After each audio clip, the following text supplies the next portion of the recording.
News and വ്യൂസിലേക്ക് സ്വാഗതം. ആകാശവും ഭൂമിയും കടലുമെല്ലാം സ്വകാര്യ കുത്തകകൾക്ക് തീരെഴുതാൻ നീക്കം. ബജറ്റിൽ ബോധ്യമാക്കിയ പോലെ മദ്യക്കമ്പനികൾക്കായി നികുതി ഇളവിൽ പിന്നോട്ടില്ലെന്ന നിലപാടിൽ വി.ഡി. സതീശൻ ഉറച്ചു നിൽക്കുന്നത് എന്തിന്? ഡീലിൻ്റെ ശക്തിയോ? ജീവനക്കാരുടെയും പെൻഷൻകാരുടെയും കാര്യത്തിൽ തീരുമാനമെടുക്കാനുള്ള ഫയൽ 34 ദിവസമായിട്ടും ചലനമില്ല. പക്ഷേ ബക്കാഡിയുടെ ഫയൽ വേഗം എന്തായിരുന്നു? ഡീലിൻ്റെ വിസ്മയം. 10 വർഷക്കാലമില്ലാത്ത പവർ കട്ട്. വീടുകളിൽ മോദിയുടെ പടം വയ്ക്കാൻ പ്രോത്സാഹനം. പഴയ നിലപാട് വിഴുങ്ങി PM ശ്രീയുമായി മുന്നോട്ട്. സർക്കാരിനെ ബൈപ്പാസ് ചെയ്ത് വകുപ്പ് സെക്രട്ടറിമാരെ ഗവർണർ വിളിച്ചു വരുത്തി മീറ്റിംഗ്. രാജീവ് ഗാന്ധി ഇൻസ്റ്റിറ്റ്യൂട്ടിൽ ഇതാ BJPയുടെ ശിബിരം. BJPയും കോൺഗ്രസും അങ്ങനെ അലിഞ്ഞലിഞ്ഞുള്ള തടസ്സങ്ങളില്ലാതാക്കി യോജിക്കുകയാണ്. പവർ കട്ടിനും മദ്യനികുതി ഇളവിനും PM ശ്രീക്കും വീടുകളിലെ മോദി പടത്തിനും പുറമെ ഇതാ പനികളടക്കം പകർച്ചവ്യാധി പടരുന്നു. ഇടതുകാലത്തില്ലാതിരുന്ന ഇരുണ്ട കാലം ഇടവേളയ്ക്ക് ശേഷം വീണ്ടും വരുന്നതോ പുതുയുഗ വിസ്മയം? നമുക്ക് ചർച്ച ചെയ്യാം. ചർച്ചയെ സമ്പന്നമാക്കുന്ന അതിഥികൾ: PK ഗോപൻ, CPIM നേതാവ്; റജിൻ S ഉണ്ണിത്താൻ, കോൺഗ്രസ് നേതാവ്; M ജയചന്ദ്രൻ, മുതിർന്ന മാധ്യമപ്രവർത്തകൻ.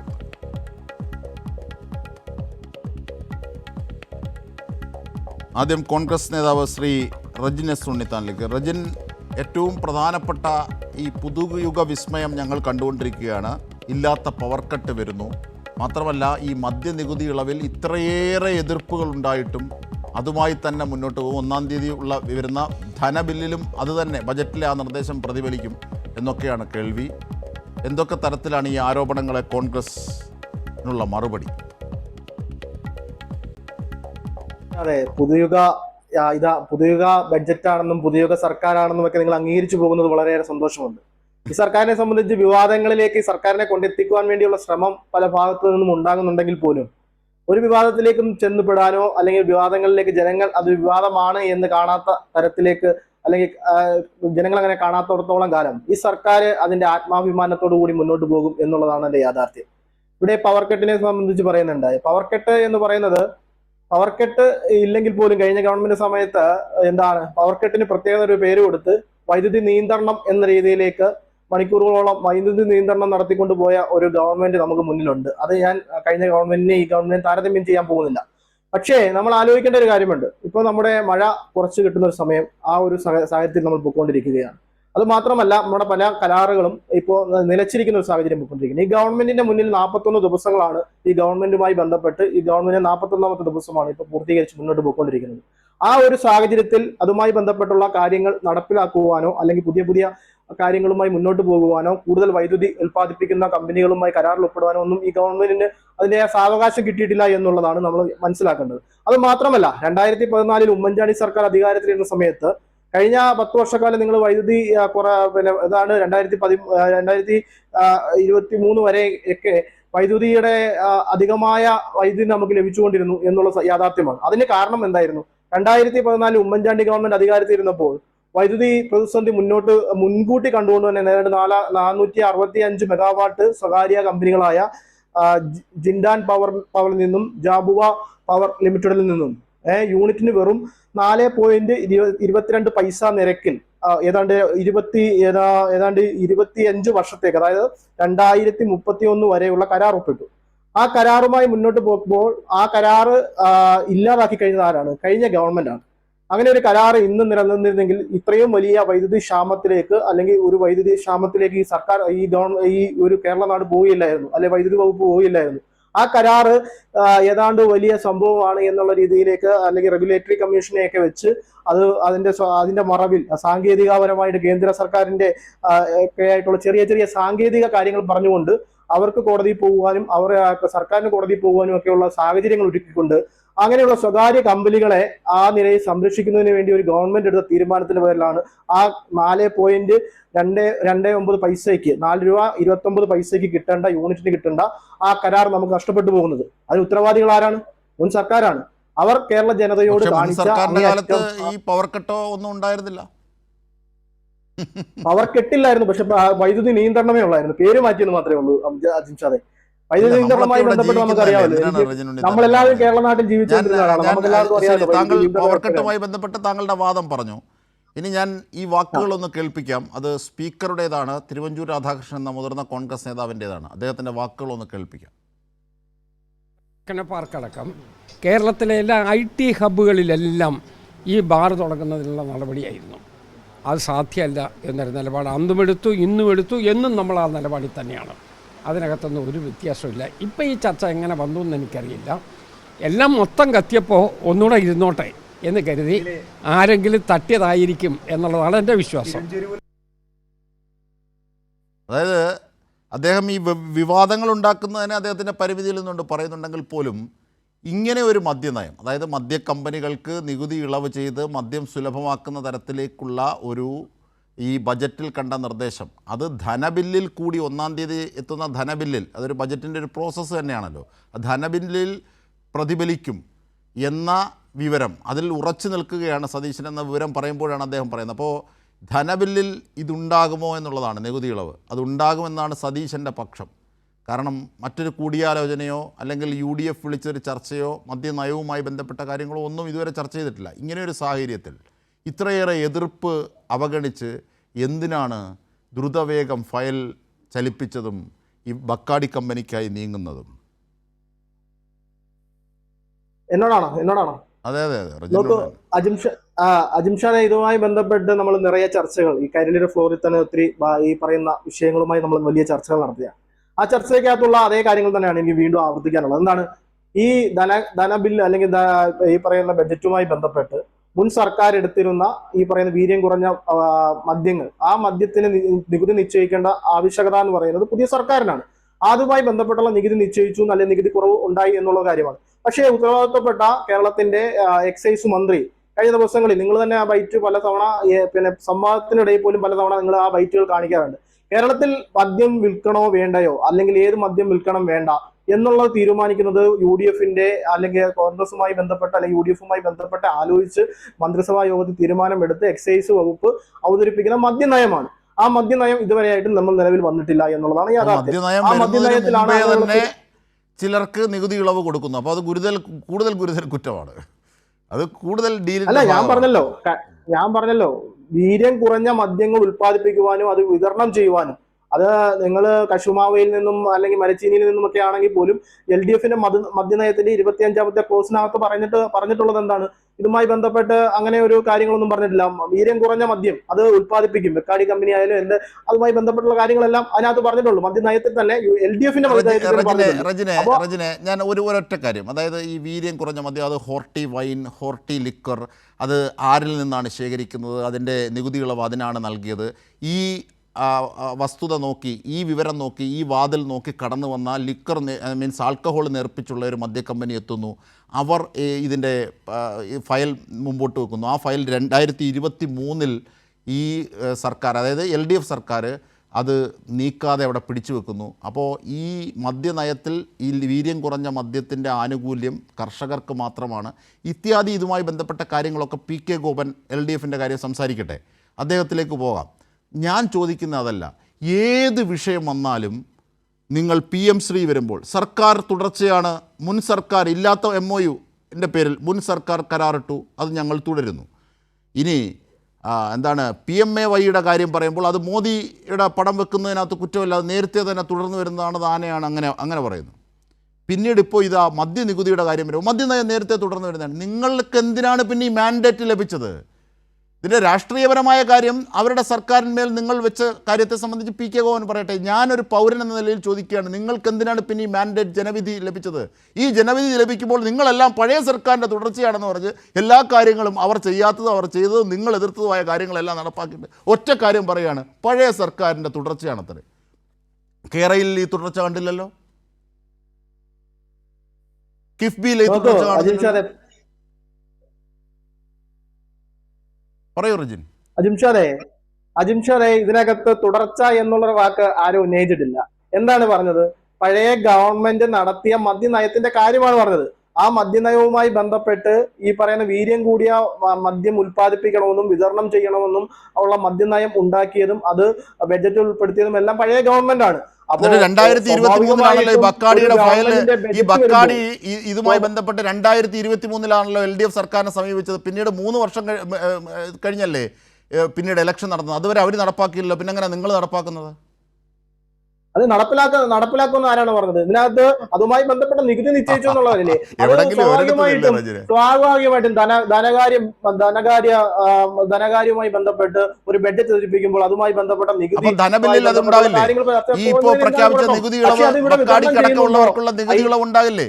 UDFന്റെ മദ്യനയത്തിൽ ഒരു കാരണവശാലും വെള്ളം ചേർക്കുവാൻ UDFോ അല്ലെ കോൺഗ്രസ് പാർട്ടിയോ ഒരിക്കലും അതിന് മുതിരത്തില്ല എന്ന് നമുക്കറിയാം. കാരണം അതുമായി ബന്ധപ്പെട്ട് ഇപ്പൊ തന്നെ ബഹുമാനപ്പെട്ട എക്സൈസ് മന്ത്രി പറഞ്ഞ അതേ വാചകങ്ങൾ തന്നെയാണ് നമുക്ക് പറയാനുള്ളത്. UDFന്റെ മദ്യനയം എന്ന് പറയുന്ന ലഹരി വിമുക്തമായ കേരളത്തെ സ്വപ്നം കണ്ടുകൊണ്ട് പോകുന്ന ഒരു മദ്യനയമായിരിക്കും. അല്ലാതെ വീര്യം കുറഞ്ഞതോ വീര്യം കൂടിയതോ അല്ലെങ്കിൽ പുതിയതായുള്ള മദ്യങ്ങൾ ഉൽപ്പാദിപ്പിക്കാനോ അത് അന്യ സംസ്ഥാനങ്ങളിലേക്ക് കയറ്റിവിടുവാനോ ഇവിടെ എല്ലാവർക്കും പാലും പച്ചക്കറിയും അരിയും ഒന്നും കിട്ടിയില്ലെങ്കിൽ മദ്യം ആവോളം കിട്ടണമെന്ന് പറഞ്ഞ് പുതിയ മദ്യ കമ്പനികൾ തുടങ്ങുവാനോ ഒന്നും UDF തയ്യാറാവത്തില്ല. അതുമായി ബന്ധപ്പെട്ട് പോകില്ല എന്നുള്ളതാണ് യാഥാർത്ഥ്യം. കേട്ടിട്ടുണ്ട് ഇന്നസെന്റ് പറഞ്ഞതുപോലെയാണ്. ഞാൻ ആ ചർച്ചയുടെ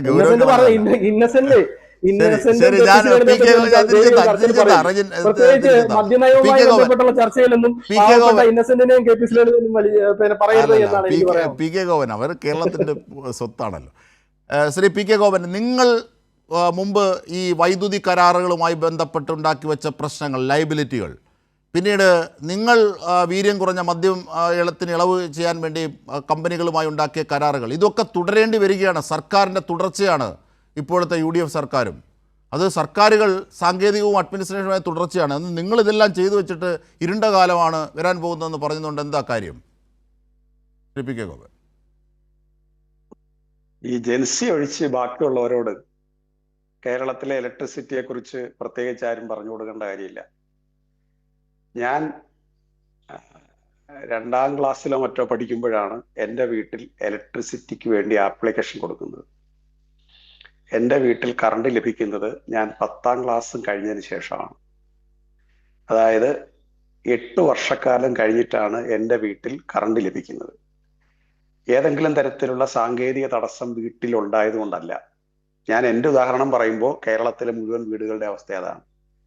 ആ അവസ്ഥയിൽ നിന്ന് മാറി ശ്രീ രജിൻ ഉൾപ്പെടെയുള്ള പുതിയ തലമുറ കോൺഗ്രസ്സുകാർ മനസ്സിലാക്കേണ്ടത്, കേരളത്തിൽ ഒരു വീട് പണിഞ്ഞ് ആപ്ലിക്കേഷൻ കൊടുത്താൽ അതിൻ്റെ പേപ്പർ വർക്ക് പൂർത്തിയായാൽ, വീടിൻ്റെ ടാക്സ് റെസിപ്റ്റ്, വീടിൻ്റെ നമ്പർ, അത്തരം കാര്യങ്ങൾ നിയമപരമായി പാലിക്കേണ്ടുന്ന പ്രൊസീജിയേഴ്സ് പൂർത്തിയായാൽ തൊട്ടടുത്ത മണിക്കൂറിൽ കറണ്ട് കണക്ഷൻ ലഭിക്കും. ഏത് കാലത്താണ് ഇത് തുടങ്ങിയെന്നറിയാവും? അത് കഴിഞ്ഞ 10 വർഷത്തിനിടയിൽ സംഭവിച്ച കാര്യമാണ്. 10 വർഷം തുടങ്ങുമ്പോൾ തന്നെ സംഭവിച്ച കാര്യമാണ്. കേരളത്തിൽ CV പത്മരാജൻ വക്കീൽ വരെ ഇരുന്ന UDFന്റെ കാലത്ത് ഞങ്ങളൊക്കെ വിദ്യാർത്ഥി യുവജന പ്രസ്ഥാനത്തിൽ ഏറ്റവും കൂടുതൽ സമരം നടത്തിയത് കറണ്ട് കട്ടിനെതിരായിട്ടാണ്, പവർ കട്ടിനെതിരായിട്ടാണ്. രാത്രിയിൽ നമ്മുടെ നാട്ടിലെ ആളുകൾ ഇതുപോലെ മൊബൈൽ ഫോൺ ഇല്ലാത്ത കാലത്ത് വാച്ച് കൃത്യതപ്പെടുത്തിയിരുന്നത്, അവരുടെ സമയം കറക്റ്റ് ചെയ്തിരുന്നത്, വാച്ച് കേടായാൽ സമയം കറക്റ്റ് ചെയ്തിരുന്നത് ഈ പവർ കട്ട് വളരെ ഷാർപ്പ് ടൈം ആയിരിക്കും. അതുകൊണ്ട് പവർ കട്ട് സമയത്താണ് കറണ്ട് വാച്ച് കറക്റ്റ് ചെയ്തിരുന്നത്. അതുപോലെ കേരളത്തിൽ ഏറ്റവും കൂടുതൽ മോഷണം നടന്നിരുന്നത് ഈ പവർ കട്ട് സമയത്താണ്. കടകൾ നിശ്ചിത സമയത്തിനുള്ളിൽ അടയ്ക്കണമെന്ന് നിർദ്ദേശം കൊടുത്തിരുന്നു. ആ സമയത്ത് നമ്മുടെ വ്യാപാരികൾ കടയടച്ചില്ലെങ്കിൽ കടയുടെ മുമ്പിൽ പോലീസുകാർ ഭീഷണിയുമായിട്ട് ചെല്ലുമായിരുന്നു. കട തല്ലിപ്പൊളിച്ച സംഭവം വരെ കേരളത്തിൽ ഉണ്ടായിട്ടുണ്ട്. ഇതൊക്കെ മറന്നുകൊണ്ടാണ് ഞാൻ പലപ്പോഴും പറയാറുള്ളത് പോലെ ഒരു ആയുർവേദിക് സോപ്പിന്റെ പരസ്യത്തിൽ അതെല്ലാം മറന്നേക്കുമെന്ന് പറഞ്ഞ് മേശപ്പുറത്തിരുന്ന പഴയ സോപ്പുകളെല്ലാം തട്ടിയെറിയുന്നത് പോലെ കേരളത്തിലുള്ള ആളുകളോട് പറഞ്ഞാൽ നിങ്ങൾ ധരിക്കുന്നത് നമ്മൾ ഇന്നലെ പറഞ്ഞ കള്ളം ഇന്ന് ആർക്കും ഓർമ്മയില്ലെന്നാണ്. അതിന്റെ ഏറ്റവും വലിയ പ്രചാരകനായി ശ്രീ VD സതീശൻ മാറിക്കഴിഞ്ഞു. ഒരു പക്ഷേ ലോകത്താകെ ചർച്ച ചെയ്യുന്നത് ഈ നുണകളുടെ ഒരു ആശാനായിട്ട്, സൈദ്ധാന്തികനായിട്ട് ചർച്ച ചെയ്യുന്നത് ഹിറ്റ്ലറുടെ മന്ത്രിസഭയിലെ ഗീബൽസിനെയാണ്. പക്ഷെ ഇന്ത്യയിലെ ഗീബൽസ് ആര് എന്ന് ചോദിച്ചാൽ അത് അടുത്ത PSC പരീക്ഷയ്ക്ക് ഒരു തടസ്സവും ഇല്ലാതെ 2 മാർക്ക് കിട്ടും. അത് കേരളത്തിലെ ഇപ്പോഴത്തെ മുഖ്യമന്ത്രിയാണ്. കാരണം അത് നമ്മൾ അദ്ദേഹത്തിനെതിരായി വെക്കുന്ന ഒരു ആക്ഷേപമല്ല, മറിച്ച് നിങ്ങൾക്ക് കഴിഞ്ഞ 2 മാസങ്ങൾക്ക് മുമ്പോ അതിനു മുമ്പോ ഉള്ള യൂട്യൂബിലോ അല്ലെങ്കിൽ ഫേസ്ബുക്കിലോ ഒക്കെ കിടക്കുന്ന സോഷ്യൽ മീഡിയയിൽ കിടക്കുന്ന അദ്ദേഹത്തിന്റെ സംഭാഷണം മാത്രമുണ്ട്. അതിന് സാക്ഷി അദ്ദേഹം തന്നെയാണ്, വേറെ ആരുമല്ല. നമ്മളൊരാൾ സാക്ഷ്യപ്പെടുത്തേണ്ട കാര്യമില്ല. നിങ്ങളിത് പറഞ്ഞില്ലേ എന്ന് ചോദിക്കേണ്ട കാര്യമില്ല. അദ്ദേഹം പറഞ്ഞത് നമ്മുടെ മുമ്പിലുണ്ട്. അത്രയും കൃത്യതയോടുകൂടിയുള്ള തെളിവുകൾ ഉണ്ടായിട്ട് നിഷേധിക്കുന്നതിനൊരു മടിയില്ല. അതുകൊണ്ട് ഈ പവർ കട്ട് എന്നുള്ളത് കഴിഞ്ഞ 10 വർഷം ഒരു 15 വയസ്സുള്ള കുട്ടിയോട് പവർ കട്ട് 5 വയസ്സൊക്കെ ആകുമ്പോഴാണ് ഒരു നല്ല ഓർമ്മയിലേക്കൊക്കെ എത്തുക. പവർ കട്ട് ആണെന്ന് ചോദിച്ചാൽ ആ കുട്ടിക്ക് അറിയില്ല, അങ്ങനെ ഒരു കാര്യത്തെക്കുറിച്ച് അറിയില്ല. അപ്പൊ നിങ്ങൾ പറയുന്നത് വൈദ്യുതി നിയന്ത്രണം ഉണ്ടായിരുന്നു, പേരതല്ലെന്ന. വൈദ്യുതി നിയന്ത്രണവും ഉണ്ടായിരുന്നില്ല. എന്താ സംഭവിച്ചത്? നമ്മുടെ ട്രാൻസ്ഫോമറുകൾക്ക് ലോഡ് താങ്ങാൻ കഴിയാത്ത സാഹചര്യത്തിൽ പീക്ക് ടൈമിൽ, അതായത് വേനൽക്കാലത്ത് നമുക്ക് വൈദ്യുതിയുടെ ഏറ്റവും കൂടുതൽ ആവശ്യം വരുന്ന ടൈമിൽ എല്ലാവരും ഒരേ സമയത്ത് വീടുകളിലുള്ള സകല ഉപകരണങ്ങൾ ഉപയോഗിച്ച, അത് അയൺ മുതൽ ഫ്രിഡ്ജ് മുതൽ ഓവനോ ഫ്രയറോ അങ്ങനെ എന്തൊക്കെയാണോ വീടുകളിലുള്ളത്, വാക്സിൻ മെഷീനോ, ഇതെല്ലാം പീക്ക് ടൈമിൽ ഉപയോഗിച്ചാൽ സംഭവിക്കുന്നത് ശരിയാണ്. സർക്കാർ ജീവനക്കാർ വൈകിട്ട് വന്നിട്ടാണ് ഇത്തരം കാര്യങ്ങളൊക്കെ നടത്തുന്നത്. കൂലിത്തൊഴിലാളികൾ വൈകിട്ട് വന്നിട്ടാണ് ഇത്തരം കാര്യങ്ങൾ നടത്തുന്നത്. അപ്പൊ അവരെ കുറ്റപ്പെടുത്താൻ പറ്റില്ല. ആ സമയത്ത് സ്വാഭാവികമായി ട്രിപ്പാവും. അത് നമ്മുടെ ഇലക്ട്രിസിറ്റി ഉദ്യോഗസ്ഥർ, എഞ്ചിനീയേഴ്സ് വളരെ കൃത്യമായി കേരളത്തെ കൺവിൻസ് ചെയ്യിച്ച കാര്യമാണ്. അതിനപ്പുറത്തേക്ക് ഒരു കൺട്രോളും കേരളത്തിൽ നടത്തിയിരുന്നില്ല. ഇപ്പൊ അതാ ഭരണമേറ്റ് കയ്യിൽ കിട്ടിയപ്പോ വളരെ പെട്ടെന്ന് തന്നെ വൈദ്യുതിയിൽ വലിയ പ്രതിസന്ധി ഉണ്ടായി. നിങ്ങൾ കുറെ കണക്കൊക്കെ ഇവിടെ പറയുന്നത്. നിങ്ങൾ മനസ്സിലാക്കേണ്ടുന്നത്, പിണറായി വിജയൻ കേരളത്തിൽ ഇലക്ട്രിസിറ്റി മന്ത്രിയായി എന്നൊരു സമയമുണ്ട്. അന്ന് മുതലാണ് അദ്ദേഹത്തെ ആളുകൾ പ്രോത്സാഹിപ്പിച്ചു തുടങ്ങിയതും അല്ലെങ്കിൽ അദ്ദേഹത്തെ പുകഴ്ത്തി തുടങ്ങിയതും അതേ സമയം തന്നെ ഇകഴ്ത്തി തുടങ്ങുന്നതും ആ ഘട്ടത്തിലാണ്. കാരണം വളരെ എനിക്ക് ഓർമ്മയുള്ള ഒരു എഡിറ്റോറിയൽ ഞാൻ പറയാം. ഈ മലയാള മനോരമയാണല്ലോ UDFന്റെ എക്കാലത്തെയും വലിയ താങ്ങൽ, അവരെ സംരക്ഷിച്ചു നിർത്തുന്ന ഒരു പത്രം. ആ പത്രത്തിന്റെ ഒരു എഡിറ്റോറിയൽ ഞാൻ അക്കാലത്ത് എടുത്ത് സൂക്ഷിച്ചു വെച്ചിരുന്നു. ആ എഡിറ്റോറിയൽ അവർ പറഞ്ഞത്, അന്ന് ബംഗാൾ ഇടതുപക്ഷം ഭരിക്കുകയാണ്. ബംഗാൾ കമ്മ്യൂണിസ്റ്റ് പാർട്ടി തുടർച്ചയായിട്ട് ഭരിക്കാൻ കഴിഞ്ഞത് കമ്മ്യൂണിസ്റ്റുകാർ അധികാരത്തിൽ വരുന്നതിന് മുമ്പ് സിദ്ധാർത്ഥ ശങ്കറയുടെ കാലത്ത്, കോൺഗ്രസ് നേതാവാണ്. അദ്ദേഹത്തിന്റെ കാലത്ത് ആയിരക്കണക്കിന് കമ്മ്യൂണിസ്റ്റുകാരെ കൊന്ന ഒരാളാണ് ഈ സിദ്ധാർത്ഥ ശങ്കരയുടെ ഭരണം എന്ന് പറഞ്ഞത്. ആ സമയത്ത് അവിടെ കൽക്കട്ട ഇരുട്ടിൽ ജീവിക്കുകയായിരുന്നു. ഇരുണ്ട കാലത്താണ് കൽക്കത്ത ജീവിച്ചത്. അവിടെ വെളിച്ചം കൊണ്ടുവന്നത് കൊണ്ടാണ് ബംഗാൾ തുടർച്ചയായിട്ട് ഇടതുപക്ഷം ഭരിക്കുന്നത്. അതുകൊണ്ട് കേരളത്തിലെ ഗവൺമെന്റ് ഒന്നും ചെയ്തില്ലേലും വേണ്ടുമില്ല, ഈ കറണ്ട് ആവശ്യത്തിന് ജനങ്ങൾക്ക് കൊടുക്കാൻ പറ്റുമോ? കാരണം അന്ന് ഒരു സ്ട്രീറ്റിൽ ലൈറ്റ് കത്തിക്കിടന്നോ എന്നറിയാൻ തീപ്പെട്ടി ഉരച്ച് നോക്കേണ്ട സാഹചര്യം ഉണ്ടായിരുന്നു. അത്ര വളരെ മോശം വോൾട്ടേജ് ആണ് അന്നുണ്ടായിരുന്നത്. വോൾട്ടേജ് ഇല്ല, കറണ്ട് ഇല്ല, നിരത്തിലോടാൻ ബസ്സും ഇല്ല എന്നൊക്കെ ഞങ്ങൾ അക്കാലത്ത് മുദ്രാവാക്യം വിളിച്ചത് ഇപ്പോഴും ഓർമ്മ. ആ കാലത്ത് നിന്ന് വലിയ ഇടപെടൽ നടത്തിയിട്ടാണ് പിണറായി വിജയൻ പതുക്കെ കേരളത്തിൽ ഇലക്ട്രിസിറ്റി കൊണ്ടുവന്നു.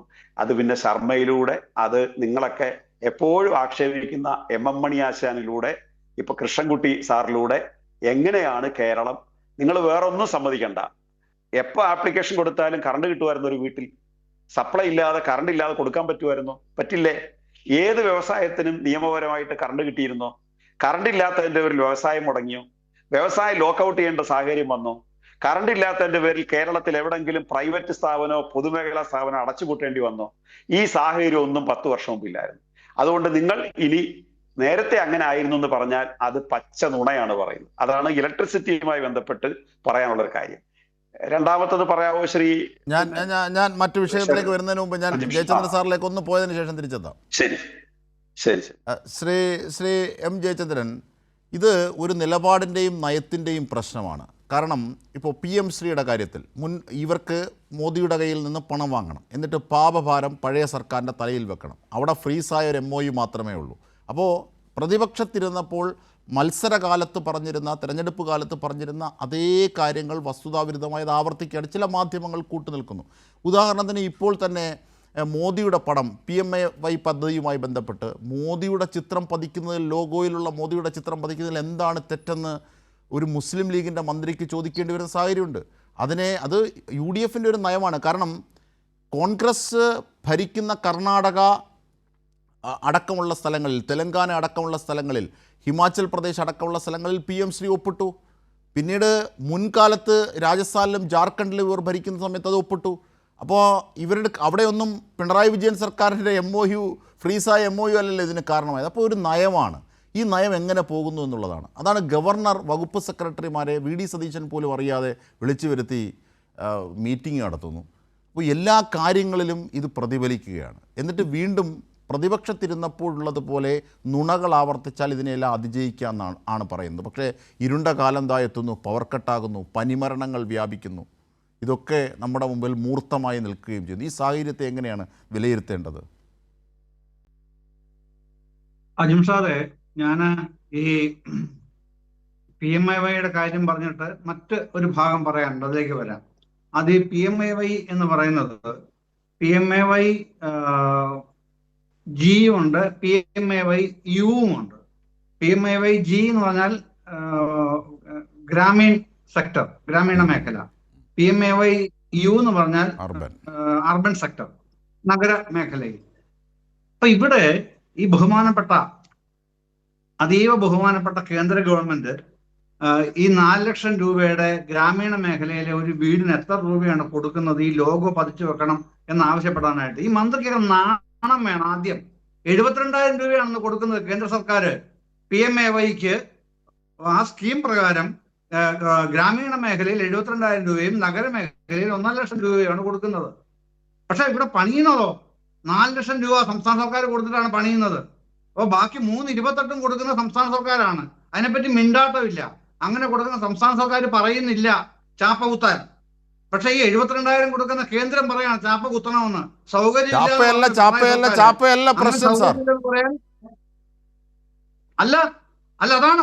അതാണ് കാര്യം. അപ്പൊ അത് പറയാനുള്ള നട്ടലെന്നാണ് നമ്മുടെ നാടൻ മലയാളത്തിൽ, തനി മലയാളത്തിൽ പറയുന്നത്. ആ നട്ടല് വേണം mister minister KM Shaji.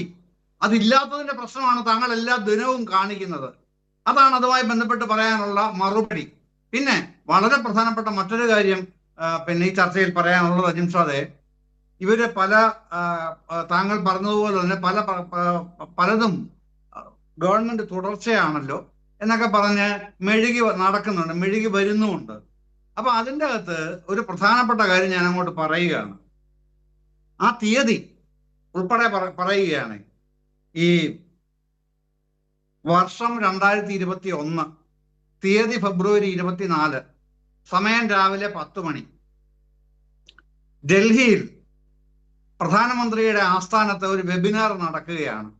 Webinar ഉദ്ഘാടനം ചെയ്യുന്നത് പ്രധാനമന്ത്രി നരേന്ദ്രമോദി. DIPAM എന്ന് ചുരുക്കത്തിൽ അറിയപ്പെടുന്ന department of investment and private asset management, ആ ഡിപ്പാർട്ട്മെന്റിന്റെയാണ് വെബിനാർ. 2021-22 ബജറ്റിലെ പ്രൈവറ്റൈസേഷൻ അപ്രോച്ച്, അതാണ് വെബിനാറിന്റെ ഉദ്ഘാടന പ്രസംഗത്തിനുള്ള വിഷയം. 21-22 ബജറ്റിലെ സ്വകാര്യവൽക്കരണ സമീപനങ്ങൾ. ആ സമീപനത്തില് മോദി ഒരു പേരും കൂടെ പറഞ്ഞു കേട്ടോ. അതാണ് government has no business to be in business. അതുപോലെ സുപ്രസിദ്ധമായ വ്യാഖ്യാനമാണ്. Government has no business to be in business എന്ന് പറഞ്ഞാൽ ഗവൺമെന്റിന്റെ ജോലി ബിസിനസ് നടത്തുക എന്നുള്ളതല്ല. പിന്നെന്താണ്? അത് നടത്തേണ്ടത് ആരാണ്? അത് നടത്തേണ്ടത് സ്വകാര്യ സംരംഭകരാണ്. അതിനാണ് പ്രൈവറ്റൈസേഷൻ എന്ന് പറയുന്നത്. ഗവൺമെന്റ് അതിന്റെ ഫെസിലിറ്റേറ്റർ ആകുകയാണ് വേണ്ടത്. ഇതാണ് അദ്ദേഹത്തിന്റെ പ്രസംഗത്തിന്റെ രത്നചുരുക്കം. ഇത് അതേപടി ഈ നയം പ്രധാനമന്ത്രി നരേന്ദ്രമോദി 2021 ഫെബ്രുവരി 24 രാവിലെ 10 മണിക്ക് പ്രഖ്യാപിച്ച ഇതേ നയം ഡിറ്റോ ഇങ്ങോട്ട് അപ്ലൈ ചെയ്യുകയാണ് VD സതീശൻ സർക്കാർ ചെയ്യുന്നത് എന്നുള്ളതാണ് മാരകമായ കാര്യം. അത് ചെറിയ കാര്യമൊന്നുമല്ല. അത് സംബന്ധിച്ച് ഇനിയും ഒരുപാട് ചർച്ചകൾ നടക്കാനിരിക്കുന്നു. ഞാൻ അതിൻ്റെ ഒരു ഭാഗം തുടങ്ങി വെച്ചു എന്നുള്ളത് മാത്രമേ ഉള്ളൂ. ഞാൻ അതിന്റെ പുറകെ ശക്തിയായി തന്നെ നിൽക്കുന്നുണ്ട്. അത് സംബന്ധിച്ച് കൂടുതൽ ഡീറ്റെയിൽസ് അവതരിപ്പിക്കാൻ വേണ്ടി തന്നെ. അപ്പൊ അത്തരത്തിൽ സ്വകാര്യവൽക്കരണത്തിന്റെ അപ്പോസ്തലനായിട്ട് മോദിയുടെ പ്രധാന വക്താവായി മാറിക്കൊണ്ട് കേരളത്തിലെ മുഖ്യമന്ത്രി VD സതീശൻ മാറുമ്പോൾ, ഘടകകക്ഷികൾ ആ നിലയിലേക്ക് മാറ്റപ്പെടുമ്പോൾ എന്താണ് അജണ്ട എന്നുള്ളത് കേരളത്തിൽ അന്വേഷിക്കേണ്ടി വരും. കൈരളിക്ക് കൂടുതൽ വിശദമായി തന്നെ അത് അന്വേഷിച്ച് പോകേണ്ടി വരും, കണ്ടെത്തേണ്ടിയും വരും. കാര്യം അത് നമുക്ക് ഇവരുടെ മുമ്പിൽ അവതരിപ്പിക്കാനുണ്ട്. ഫിഷറീസ് മുസ്ലിം ലീഗിന് പോയത് വെറുതെ അല്ല കേട്ടോ. തുറമുഖം സതീശന് പോയത് വെറുതെ അല്ല കേട്ടോ. അതിനൊക്കെ വ്യക്തമായ കാര്യകാരണങ്ങളുണ്ട്. ഈ ബജറ്റിൽ അവതരിപ്പിച്ചല്ലോ, 19 തീയതി അവതരിപ്പിച്ച സംസ്ഥാന ബജറ്റിൽ പിന്നെ ഒരു അപ്രോച്ച് പറഞ്ഞല്ലോ, പിന്നെ ബ്ലൂ എക്കോണമി, മിഷൻ സമുദ്ര, പിന്നെ rare earth corridor, port city, ഈ 4 കാര്യങ്ങൾ, 4 വമ്പൻ പ്രഖ്യാപനങ്ങളാണ് കേരള ജനതയ്ക്ക് മുമ്പാകെ വി ഡി സതീശൻ ബജറ്റിലൂടെ വെച്ചിട്ടുള്ളത്. ഈ മാസം 19 അവതരിപ്പിച്ച ബജറ്റിൽ അത് ഉന്നയിക്കുന്ന, അത് വിനിമയം ചെയ്യുന്ന വിവരങ്ങളുടെ വളരെ ഹ്രസ്വമായൊരു കാര്യം മാത്രമേ ഇപ്പോൾ പുറത്തു വന്നിട്ടുള്ളൂ. അതിന്റെ വലിയ കാര്യങ്ങൾ, അതിന്റെ ഉള്ളടക്കം ഞാൻ തേടിപ്പോയപ്പോഴാണ് ഈ വെബിനാർ വരെ എത്തിയത്. ഡൽഹിയിലെ ഞാൻ ഈ പറഞ്ഞ 2021 ഫെബ്രുവരിയിലെ വെബിനാർ വരെ ഞാൻ എത്തിയത്. അപ്പൊ അതിന്റെ ഡിക്റ്റായിട്ട് തന്നെ അപ്ലൈ ചെയ്യാണെന്ന് പ്രധാനമന്ത്രിയുടെ നയം. ഇത് പിന്നെ പ്രതിപക്ഷ നേതാവ് ആവർത്തിച്ച് പറഞ്ഞിട്ടുണ്ട്, ഈ സ്വകാര്യവൽക്കരണം.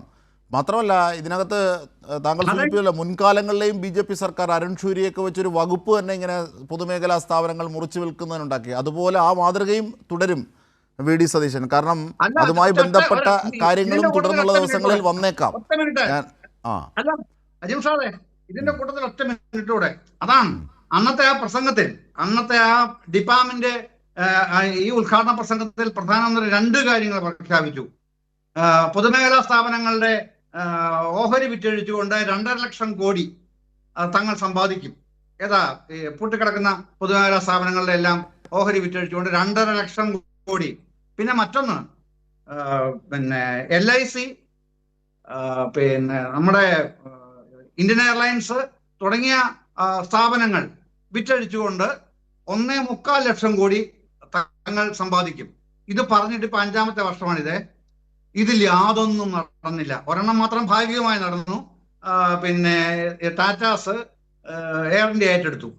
അതൊഴികെ ബാക്കി യാതൊന്നും നടന്നില്ല. അത്ര വമ്പൻ പരാജയങ്ങളായിരുന്നു അത്. പക്ഷെ കോൺഗ്രസ് ഇന്നേ വരെ ഇതിനെപ്പറ്റി ഒരക്ഷരം മിണ്ടിയിട്ടില്ല കേട്ടോ, ഒരക്ഷരം. ഈ 2.5 ലക്ഷം കോടിയുടെയും 1.25 ലക്ഷം കോടിയുടെയും കാര്യത്തിൽ. അതെ അതെ, തീർച്ചയായും. അതുപോലെ തന്നെ റജിൻ, ഈ ശമ്പള പരിഷ്കരണ കമ്മീഷൻ്റെ കാലാവധി നീട്ടുന്നതുമായി ബന്ധപ്പെട്ട് ഉള്ള ഫയല് 34 ദിവസമായി അവിടെ ഇരിക്കുകയാണ്.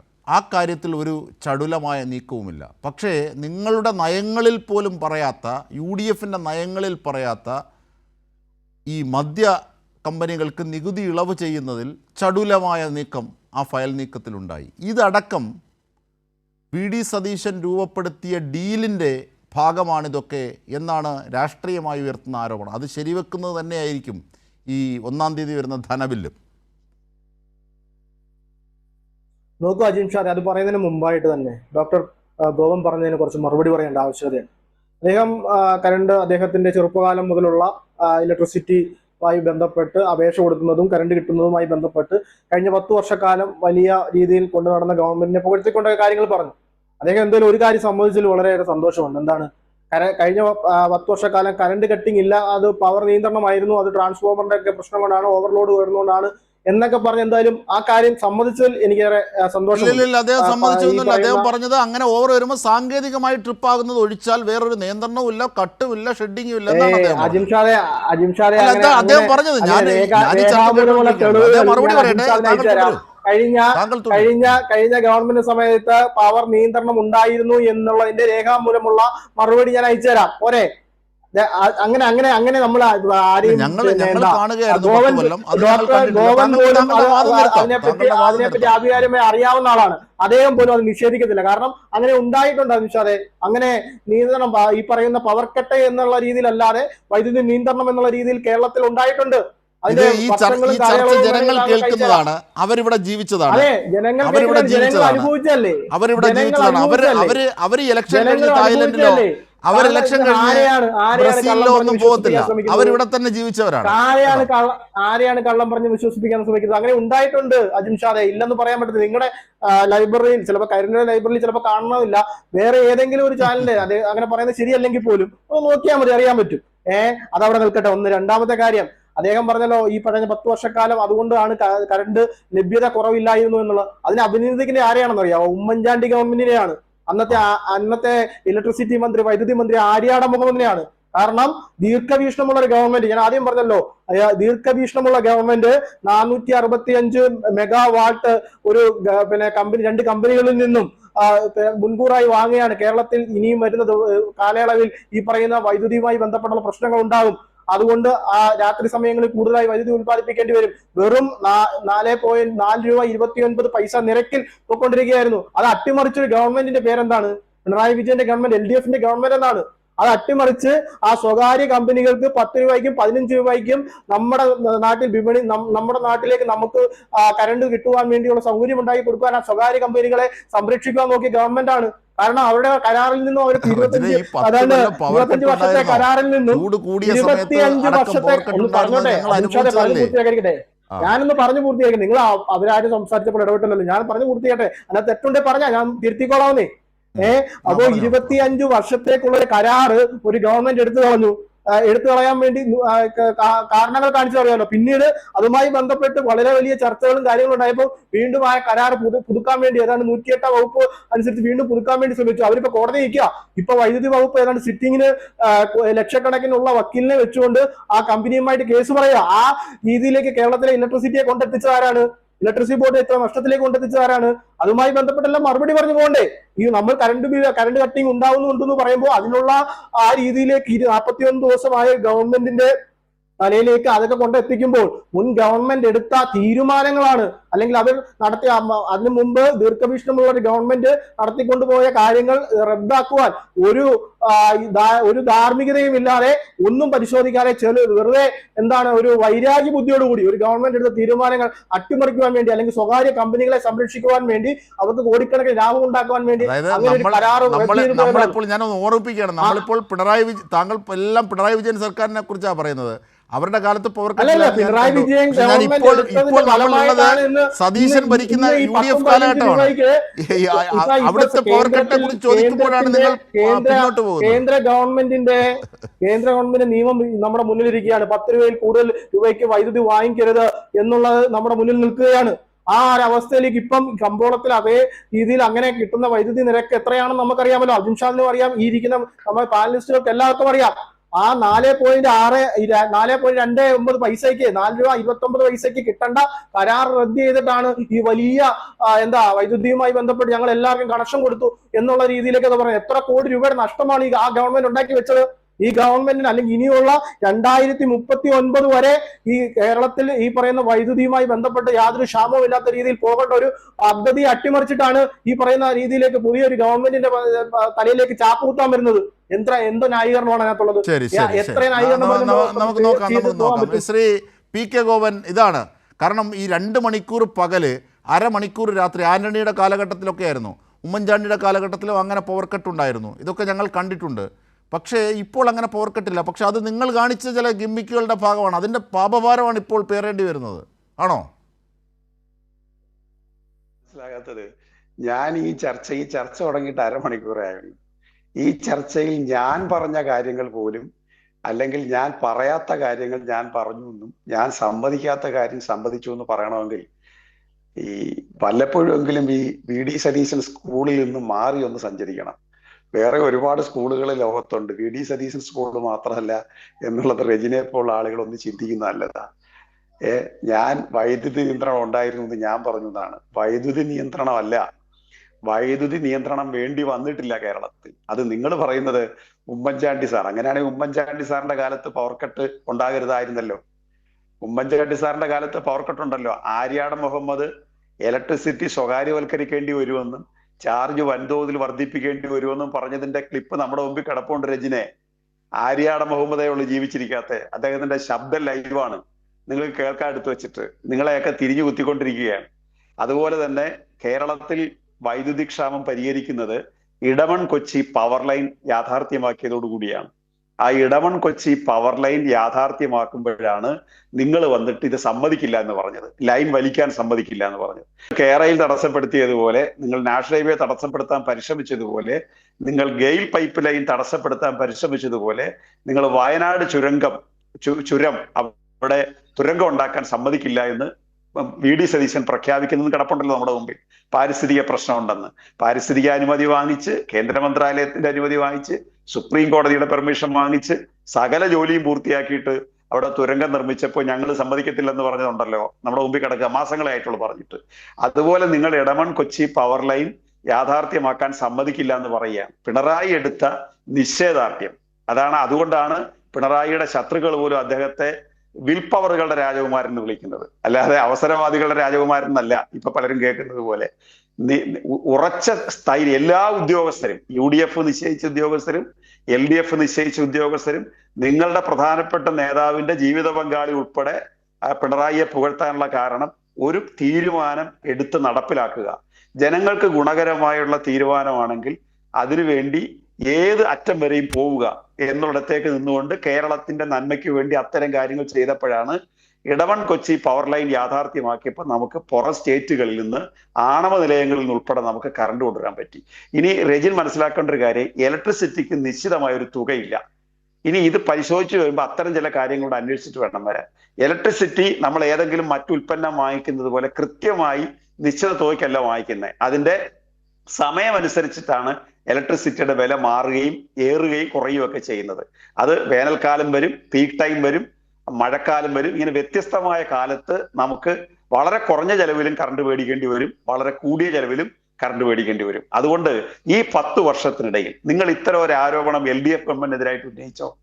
ഏതെങ്കിലും ഒരു പൈസയുടെ അഴിമതി അസംബ്ലിയിൽ ഉന്നയിച്ചോ? ഒരെണ്ണം പറഞ്ഞാൽ മതി, 2 എണ്ണം പറയണ്ട.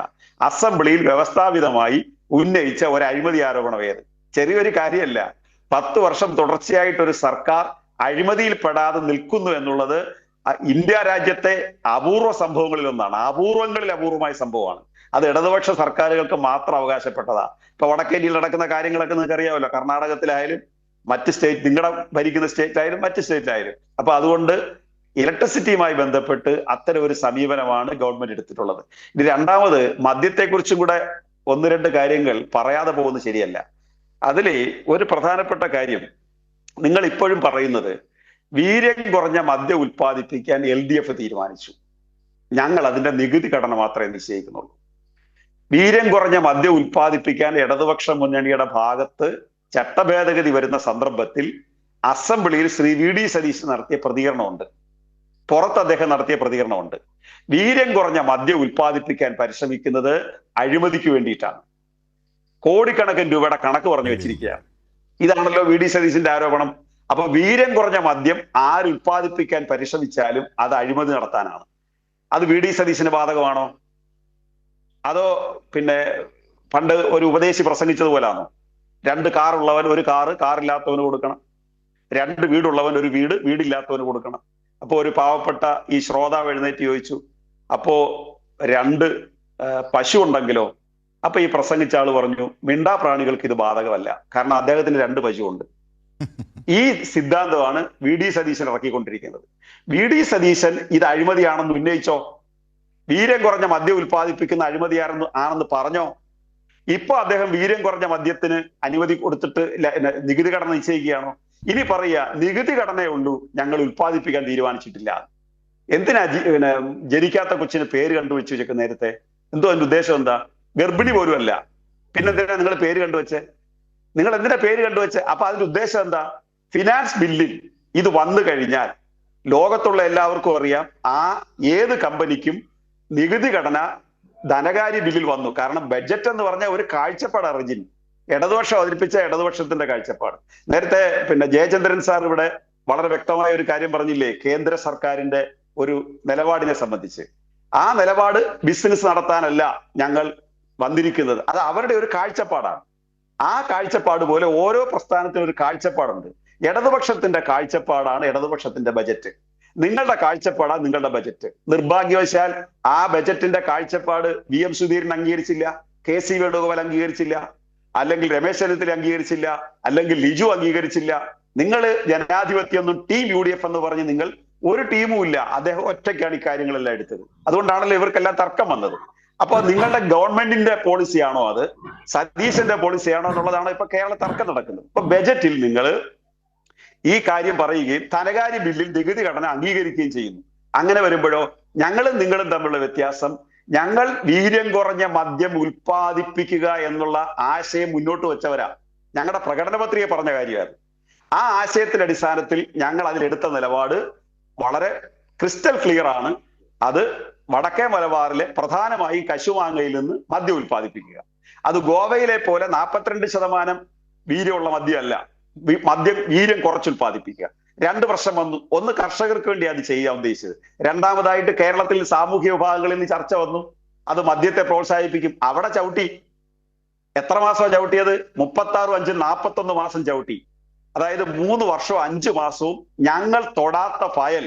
എന്നിട്ട് ഞങ്ങളെ നോക്കി പറയാം, നിങ്ങളത് പണ്ട് ആലോചിച്ചതാ, അതുകൊണ്ട് ഞങ്ങൾ അത് തുടരുകയാണെന്ന്. എന്തൊരു പരിതാപകരമായിരുന്നു. ഇടതുപക്ഷ മുന്നണി കൊണ്ടുവന്ന ഒരാശയം. ഈ നേരത്തെ ഇവിടെ പറഞ്ഞ ഈ കിഫ്ബിയുടെ കാര്യത്തിൽ ഇതെന്താ പറയാത്തെ? ഞങ്ങൾ തുടങ്ങി വെച്ച് ഇപ്പോഴും ഓൺ ഗോയിങ് പ്രോജക്റ്റ് ആണല്ലോ. കേരളയുടെ കാര്യത്തിൽ ഞങ്ങൾ വസ്തു എടുത്തില്ലെങ്കിലും ഭൂമി എടുത്തില്ലെങ്കിലും സർവേക്ക് വേണ്ടി കല്ലിട്ട് നിങ്ങൾ കയ്യടി വാങ്ങിച്ചല്ലോ, കല്ല് പിഴുതെറിഞ്ഞിട്ട്. ഈ മദ്യത്തിന്റെ കാര്യത്തിൽ എന്താ ഈ ന്യായം പറയുന്നത്? അപ്പോ ഞങ്ങൾ 3 വർഷം അനക്കാതെ വെച്ചിരുന്ന ഫയല് നിങ്ങൾ എടുത്തിട്ട് പറയാ ഞങ്ങൾ അത് നടപ്പിലാക്കാൻ പോവുക. അത് നടപ്പിലാക്കുന്ന ഇടതുപക്ഷത്തെ പരാജയപ്പെടുത്തണമെന്ന് നിങ്ങൾ ഇറങ്ങി പറഞ്ഞ്, എന്നിട്ട് പറയാം ഞങ്ങൾ അത് നടപ്പിലാക്കാൻ പോവുക. അതുപോലെ എല്ലാത്തിലും യൂട്ടേണുകളുടെ രാജകുമാരൻ. ഏത് കാര്യം പ്രതിപക്ഷത്ത് നിന്ന് പറഞ്ഞിട്ട് നിങ്ങൾ ഇപ്പൊ നിൽക്കുന്നത്? PMC ആയിക്കൊള്ളട്ടെ, ഇന്ന് ഷാജി, ഇങ്ങനെയൊക്കെ മനുഷ്യരാകാവോ? എന്താ എന്റെ സുഹൃത്തെ ശ്രീ രജനെ, ഒരു പഞ്ചായത്ത് മെമ്പർ ആയി കഴിഞ്ഞാൽ അജണ്ട നോട്ട് കൈ കിട്ടും. ഞാനൊരു ഭാഷയുടെ ഉടക്കിനെ കുറിച്ചോ അല്ലെങ്കിൽ നമ്മൾ ശൈലിയിലെ മാറ്റങ്ങളെ കുറിച്ചോ ഒന്നുമല്ല പറയുന്നത്. ഒരു അജണ്ട നോട്ട് അയാളുടെ കിട്ടും. ഒരു മാസം കൊണ്ടൊരു പഞ്ചായത്ത് പ്രസിഡന്റ്, പുതുതായിട്ട് വരുന്ന ഒരു പഞ്ചായത്ത് പ്രസിഡന്റ് കാര്യങ്ങൾ പഠിക്കും.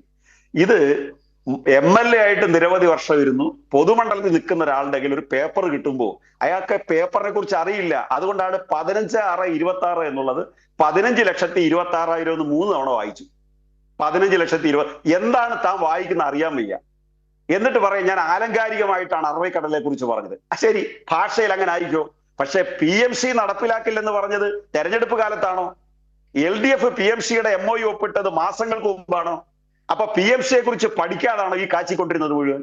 അത് കഴിഞ്ഞിട്ട് നരേന്ദ്രമോദിയുടെ പടം വെക്കുന്നതിനോ അല്ലെങ്കിൽ വീടിന്റെ മുമ്പിൽ അവരുടെ ലോഗോ വെക്കുന്നതിനോ എന്താ കുഴപ്പമെന്ന് ചോദിക്കുന്നത് ആരോടായി ചോദിക്കുന്നേ? നരേന്ദ്രമോദി ഒരു സ്റ്റേജിൽ വരുമ്പോ മുഖ്യമന്ത്രി എന്ന തരത്തിൽ നരേന്ദ്രമോദിയെ തൊഴുതാൽ അത് ഡീല്, പ്രധാനമന്ത്രിയെ കാണാൻ മുഖ്യമന്ത്രി പോയാൽ അത് ഡീല്, ഗവർണറുമായിട്ട് എഴുന്നേറ്റ് സംസാരിച്ചാൽ അത് ഡീല്. എന്ത് ആക്ഷേപം ഉന്നയിച്ച് ഒരാള് കാറിൽ കയറിയാൽ അത് ഡീല്. അപ്പോഴും രമേശ് ചെന്നിത്തല പറഞ്ഞു ഞാൻ ആര് വന്നാലും ഞാൻ കാറിൽ കയറ്റും. രമേശ് ചെന്നിത്തല നിങ്ങൾക്ക് വേണ്ട. ഇപ്പൊ സുധീരൻ അനുഭവിക്കുക. സൈബർ പോരാളികൾ, മാർക്സിസ്റ്റ് പാർട്ടി നേതാക്കളെ നിങ്ങളുടെ സൈബർ പോരാളികൾ പച്ച തെറി പറഞ്ഞ് ആക്ഷേപിക്കുമ്പോൾ നിങ്ങൾ കൈയടിച്ചതുപോലെ സുധീറിനെതിരെ പച്ച തെറി പറഞ്ഞുകൊണ്ടിരിക്കുക ഇപ്പം കോൺഗ്രസിന്റെ സൈബർ പോരാളികൾ. LDFന്റെതല്ല. കൂട്ടത്തിൽ ഞാൻ പറയട്ടെ, LDF ആയാലും UDF ആയാലും മോശപ്പെട്ട വാക്കുകൾ ഉപയോഗിച്ച് ആരെ കുറിച്ച് പറഞ്ഞാലും അത് നിരുത്സാഹപ്പെടുത്തേണ്ടതാണ്. അത് LDF പറഞ്ഞാലും നിരുത്സാഹപ്പെടുത്തണം, UDF പറഞ്ഞാലും നിരുത്സാഹപ്പെടുത്തണം. VM സുധീരൻ ഞങ്ങളുടെ രാഷ്ട്രീയക്കാരനല്ല. അദ്ദേഹത്തോട് ഞങ്ങൾക്ക് പല കാര്യങ്ങളിൽ വിയോജിപ്പുമുണ്ട്, യോജിപ്പുമുണ്ട്. പക്ഷെ VM സുധീരനെ എന്തിനാ നിങ്ങൾ തെറി വിളിക്കാൻ അനുവദിക്കുന്നത്? എന്താ കാര്യം? എന്താ ഈ ന്യായമാണത്. അപ്പോ PMCയുടെ കാര്യത്തിൽ യാതൊരു തരത്തിലും ഞങ്ങളെ 10 വർഷം ഞങ്ങള് നിങ്ങളോട് പറഞ്ഞ് കേന്ദ്ര ഗവൺമെന്റ് കാണിക്കുന്ന ഈ സമീപനം നിങ്ങൾ അവരുടെ കൂടെ ആയിരുന്നു അല്ലേ? 5 ലക്ഷം പേർക്ക് കയറി കിടന്നുറങ്ങാൻ വീട് കൊടുത്തപ്പോ ഞങ്ങൾ EMSന്റെ പേരിലല്ല കൊടുത്തേ, ഞങ്ങൾ AKGയുടെ പേരിലല്ല കൊടുത്തേ, ഞങ്ങൾ MN ഗോവിന്ദൻ നായരുടെ പേരിലല്ല കൊടുത്തേ. ഇപ്പൊ നിങ്ങൾ ഗ്യാരണ്ടി ഇന്ദിരാഗാന്ധിയുടെ പേരില. നിങ്ങൾ ജനാധിപത്യവാദികളല്ല ആധുനിക കാലത്ത്. കാരണം മനുഷ്യന്റെ അവകാശത്തെ നിങ്ങൾ ഔദാര്യമായിട്ട് കണ്ടു. ഒരു നേതാവിന്റെ പേരിൽ വീട്ടുമുമ്പിൽ ആ നേതാവിന്റെ പേരിലുള്ള വീട്ടിലകത്താണ് ഒരാൾ കിടന്നുറങ്ങുന്നതെന്ന് പറഞ്ഞാൽ അയാൾ ആധുനിക ജനാധിപത്യ കാലത്ത് ജീവിക്കുകയല്ല, രാജഭരണകാലത്ത് ജീവിക്കുകയാണ്. തിരുവിതാംകൂർ പപ്പനാവന്റെ 10 ചക്രം എന്ന ആ കാശിനെ കുറിച്ച് പറഞ്ഞിരുന്നേ. ഇപ്പൊ ആരെങ്കിലും പറയോ അതിനെക്കുറിച്ച്? മഹാത്മാഗാന്ധിയുടെ ചക്രം എന്ന് പോലും നമ്മൾ പറയാറില്ല. നമ്മൾ കളിയാക്കി ചിലപ്പോൾ പറയാറുണ്ട്, ഗാന്ധി വേണമെന്ന് പറയാറുണ്ട്, അത്രേ ഉള്ളൂ. അതല്ലാതെ മഹാത്മാഗാന്ധിയുടെ ചക്രം എന്ന് പറയാറില്ല. ആ കാര്യം ആയാലും കുഴപ്പമില്ല. അപ്പോ നിങ്ങൾ ഇടുമ്പോഴെല്ലാം അത് ബർമുഡ, ഞങ്ങൾ ഇടുമ്പോഴെല്ലാം അത് ഇന്നർ വെയർ എന്ന രൂപത്തിൽ ഈ പ്രശ്നങ്ങളെ അവതരിപ്പിക്കുമ്പോൾ നിങ്ങളെ തൽക്കാലം താങ്ങാൻ 1-2 വലിയ പത്രങ്ങളുണ്ട്, ശരിയാണ്, കുറച്ച് ചാനലുകളുണ്ട് നിങ്ങളെ താങ്ങാൻ. പക്ഷെ കേരളത്തിലെ ജനങ്ങളുടെ മുമ്പിൽ ഇത് മാത്രമല്ല, അവരിത് കണ്ടോണ്ടിരിക്കുക. ഇത് ഒരുപാട് കാലമായില്ല, 4 മാസവും 3 മാസം മുമ്പാണ് നിങ്ങൾ ഈ പറഞ്ഞത് മുഴുവൻ മൊത്തം വാരി വിഴുങ്ങിയിട്ട് ഇതിനെല്ലാം ന്യായീകരിക്കുക എന്ന് പറഞ്ഞാൽ നിങ്ങൾ പറഞ്ഞത് മാത്രം മതി സാക്ഷ്യപ്പെടുത്താൻ. പ്രധാനമന്ത്രിയുമായി നിങ്ങൾ ഉണ്ടാക്കുന്ന പ്രശ്നങ്ങളുണ്ടല്ലോ, കാര്യങ്ങളുണ്ടല്ലോ, LDF-ന്റെ കാലത്ത് നിങ്ങളത് ഡീലായിട്ട് ആക്ഷേപിച്ചെങ്കിൽ ഇപ്പോ പ്രധാനമന്ത്രിയുടെ ഒരു വീടിന് നേരത്തെ ജയചന്ദ്രൻ സാറ് പറഞ്ഞതിനകത്ത് ഒരു ക്ലാരിറ്റിയാണെന്ന് വരുത്തുന്നുള്ളൂ. അദ്ദേഹം പറഞ്ഞത് തെറ്റല്ല, പക്ഷെ കേൾക്കുമ്പോൾ ഒരു ക്ലാരിറ്റി കുറവ്. കേരളത്തിലെ 5 ലക്ഷം വീടിനകത്തും ഈ പ്രധാനമന്ത്രിയുടെ 72,000 ഇല്ല. അർബനിലും ഇല്ല, പിന്നെ റൂറലിലും ഇല്ല. കുറച്ച് വീടുകൾക്ക് മാത്രമേ ഉള്ളൂ 72,000 രൂപ. ബാക്കി മുഴുവൻ 4 ലക്ഷവും ഇടതുപക്ഷ മുന്നണി ഗവൺമെന്റിന്റെ അല്ലെങ്കിൽ കേരളത്തിലെ സർക്കാരിന്റെ തന്നെ പൈസയാണ്. ഈ 72,000 രൂപയ്ക്ക് ലോകത്തെവിടെയെങ്കിലും വീട് പണിയാൻ പറ്റുമോ? ലോകത്തെവിടെയെങ്കിലും 1.5 ലക്ഷം രൂപയ്ക്ക് നഗരത്തിൽ വീട് പണിയാൻ പറ്റുമോ? അപ്പോ അത്രയും കൊച്ചു കാശ് കൊടുത്തിട്ട് അത് ഞങ്ങൾ തന്നതാണ്, എല്ലാത്തിനും പ്രധാനമന്ത്രിയുടെ ലോഗോ വരണം. ജൻ ഔഷധി മരുന്ന് വിൽക്കുന്നു, അവിടെയും പ്രധാനമന്ത്രിയുടെ പടം. നിങ്ങൾക്കൊരു പരാതിയില്ലായിരുന്നു. പിണറായി വിജയന്റെ പടം എവിടെങ്കിലും കണ്ടാൽ നിങ്ങൾക്ക് ഉറക്കം വരത്തില്ല. നിങ്ങൾക്ക് ദേഹം മൊത്തം ഇച്ചിങ് ആണ്. നഖം മുതൽ മുടി വരെ നിങ്ങൾക്ക് ചൊറിഞ്ഞു വരും പിണറായി വിജയന്റെ പടം കാണുമ്പോൾ. പിണറായി വിജയന്റെ പടം ഒരു വീടിന്റെ മുമ്പിൽ വെച്ചിരുന്നെങ്കിൽ നിങ്ങൾ കേരളം കത്തിക്കത്തില്ലായിരുന്നു. നിങ്ങൾ നിങ്ങളുടെ പത്രങ്ങൾ കൂടി കേരളത്തെ കത്തിച്ച് നശിപ്പിക്കത്തില്ലായിരുന്നോ? പിണറായി വിജയന്റെ പടം വെച്ച ഒരു വീട് കേരളത്തിൽ ഉണ്ടായാൽ പിണറായി വിജയൻ ഉദ്ഘാടനം ചെയ്യുമ്പോൾ തന്നെ നിങ്ങൾ കളിയാക്കിക്കൊണ്ടിരുന്നതാണ്. അപ്പൊ കമ്മ്യൂണിസ്റ്റുകാരെന്ന് പറയാൻ നിങ്ങൾക്ക് സഹിക്കാൻ വയ്യ, BJP-ക്കാരെ നിങ്ങൾക്ക് പ്രശ്നമില്ല. പക്ഷേ നിങ്ങൾ ഓർക്കുക, ഞാൻ ദീർഘിപ്പിക്കുന്നില്ല, ഞാൻ അജിംഷ ഇടപെടാനുള്ള അവസരം കൊടുക്കാതെ ഞാൻ അവസാനിപ്പിക്കാം.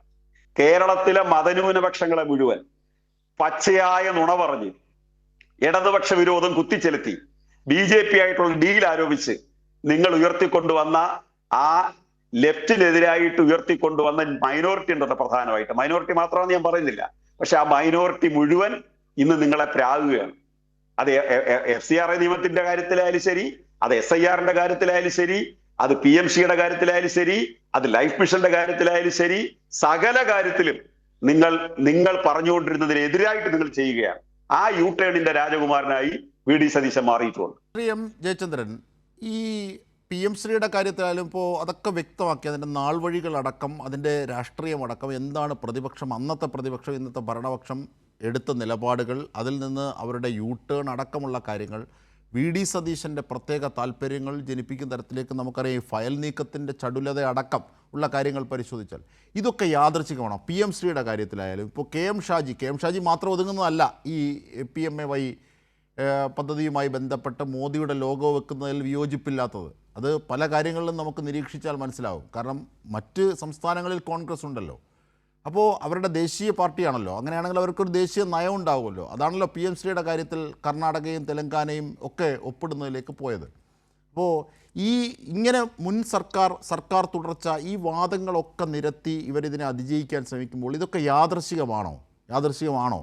കാരണം ഈ തെരഞ്ഞെടുപ്പ് കാലത്ത് ഒരു പ്രത്യേക വിഭാഗത്തെ അടക്കം എല്ലാ വിഭാഗങ്ങളെയും തെറ്റിദ്ധരിപ്പിക്കാനുള്ള ഉത്സുകത കാട്ടിയത് മോദിയുടെയും ഈ BJP-യുടെയും ഒക്കെ കാര്യം പറഞ്ഞുകൊണ്ടായിരുന്നു. പക്ഷേ യഥാർത്ഥത്തിൽ ആരാണ് കൈകൊടുത്തിരിക്കുന്നത് എന്നുള്ളത് ബോധ്യമാക്കുന്ന നിമിഷങ്ങളാണ്. അതിനെ കൂടാത്തതാണ് ഈ ഡീലുകൾ, മംഗലാപുരം യാത്ര അടക്കം വരുന്നത്. ഇതൊക്കെ ജനങ്ങൾക്ക് ബോധ്യമാകുന്നുണ്ടല്ലോ. M ജയചന്ദ്രൻ. അതെ ഇൻഷാദേ, ഇതില് ഏറ്റവും ദുർബലമായി പോയത് കോൺഗ്രസ് ഹൈക്കമാൻഡ് ആണെന്ന് പറയാതിരിക്കാൻ കഴിയില്ല കേട്ടോ. കാരണം കഴിഞ്ഞ ആഴ്ചയിലെ വേണുഗോപാല് പറഞ്ഞത് നയപരമായ കാര്യങ്ങളിൽ ഹൈക്കമാൻഡ് ഇടപെടും, ഹൈക്കമാൻഡുമായി ആലോചിച്ചിട്ട് അത്തരം കാര്യങ്ങൾ തീരുമാനമെടുക്കാൻ കഴിയൂ എന്ന് പറഞ്ഞിട്ട് അദ്ദേഹം പോയതല്ലാതെ അതിന്റെ മേലെ ഒരിടപെടൽ ഹൈക്കമാൻഡിൽ നിന്ന് ഇന്ന് ഈ സമയം വരെ ഉണ്ടായതായിട്ട് ഞാൻ ഈ ഘട്ടത്തിൽ താങ്കളെ തടസ്സപ്പെടുത്താനല്ല, ഈ ഘട്ടത്തിൽ ഞാനൊന്ന് പറഞ്ഞു പോവുകയാണ്. അതായത് ഇത് താങ്കൾ പറഞ്ഞു, ഈ ഹൈക്കമാൻഡിൻ്റെ കാര്യം പറഞ്ഞതുകൊണ്ട് നോക്കൂ, ഇവിടെ അയോധ്യയിലെ ശ്രീരാമൻ സാക്ഷാൽ ശ്രീരാമക്ഷേത്രത്തിൽ അടക്കം കയറി കൊള്ള നടത്തുന്നു. ഇവിടെ ശബരിമലയിൽ ഏതൊക്കെ സ്വർണം പോയി എന്ന് പറഞ്ഞുകൊണ്ട് ഇല്ലാത്തതും പൊല്ലാത്തതും പറഞ്ഞ് വലിയ സമരങ്ങൾ നയിച്ചവരാണ്, പാട്ടുപാടിയവരാണ്. ഈ രാഹുൽ ഗാന്ധി അടക്കമുള്ളവർ ഇവിടെ വന്നതാണ്. ഈ ശ്രീരാമ ക്ഷേത്രത്തിൽ നടത്തിയ വലിയ കൊള്ള എൻ്റെ പിതാവിൻ്റെ ആഗ്രഹമായിരുന്നു എന്ന് പ്രിയങ്ക ഗാന്ധി പോലും പറഞ്ഞ ആ ശ്രീരാമക്ഷേത്രവുമായി ബന്ധപ്പെട്ട് വെട്ടിക്കൊള്ള നടത്തിയിട്ട് എവിടെ രാഹുൽ ഗാന്ധി? കെജ്രിവാൾ അവിടെ പോയി, എവിടെ രാഹുൽ ഗാന്ധി? ഈ ഇങ്ങനെ വിശ്വാസികളെ ചതിക്കുന്ന നിലപാടിനെതിരെ CPIM നിലപാടെടുക്കുന്നു. അവർ MABB അടക്കമുള്ളവർ ഇതിനെ ശക്തമായ പ്രതിഷേധം അതിൽ അറിയിക്കുന്നു. പക്ഷേ എവിടെ രാഹുൽ ഗാന്ധിയും കോൺഗ്രസും? ഈ ഘട്ടത്തിൽ അതുകൂടി ഞാൻ ഹൈക്കമാൻഡ് പറഞ്ഞതുകൊണ്ടാണ്. പിന്നാണോ ഇത്? അല്ലാതെ അത്തരം രാഷ്ട്രീയ കാപട്യങ്ങൾക്ക് യാതൊരു ഒളിവും മറയും ഇല്ലാതെ തന്നെ കോൺഗ്രസ് അതിന് വിധേയരാവുകയോ വശംവദരാവുകയോ ചെയ്യുന്ന കാഴ്ചയാണ് ദൗർഭാഗ്യവശാൽ നമ്മളിപ്പോൾ കാണുന്നത്. അത് താങ്കൾ ചൂണ്ടിക്കാണിച്ച അയോധ്യ പ്രശ്നത്തിലാണെങ്കിലും KC വേണുഗോപാൽ ഇവിടുത്തെ കാര്യങ്ങൾ പറഞ്ഞ പ്രശ്നങ്ങളാണെങ്കിലും എല്ലാം ഈ തരത്തിലുള്ള നടപടി കോൺഗ്രസ് ഹൈക്കമാൻഡ് സ്വീകരിക്കുന്നത് എന്തുകൊണ്ട് എന്നുള്ള ചോദ്യം പിന്നെ കോൺഗ്രസ്സുകാർ ഉയർത്തേണ്ടതുണ്ട് എന്നുള്ള ഘട്ടം ഒരു ഭാഗത്ത് നിൽക്കുന്നു. അപ്പൊ തന്നെ ഇപ്പോ ഈ ചർച്ചയിൽ രജിൻ ന്യായീകരിക്കുന്ന ഡോക്ടർ PK ഗോപൻ സവിസ്തരം വിശദീകരിച്ച പിന്നെ വിഷയങ്ങളുണ്ടല്ലോ. ആ വിഷയത്തിലെ ഒരു കാര്യം മാത്രം, മദ്യനികുതിയുടെ പ്രശ്നവുമായി ബന്ധപ്പെട്ട് എനിക്കൊരു അഭിപ്രായ പ്രകടനം ഇത്രേ ഉള്ളൂ. അതായത് തുടർച്ചയാണ്, വാദത്തിന് വേണ്ടി സമ്മതിക്കുന്നു, മുൻ ഗവൺമെന്റ് തുടർച്ചയാണ് ഈ ഗവൺമെന്റ്.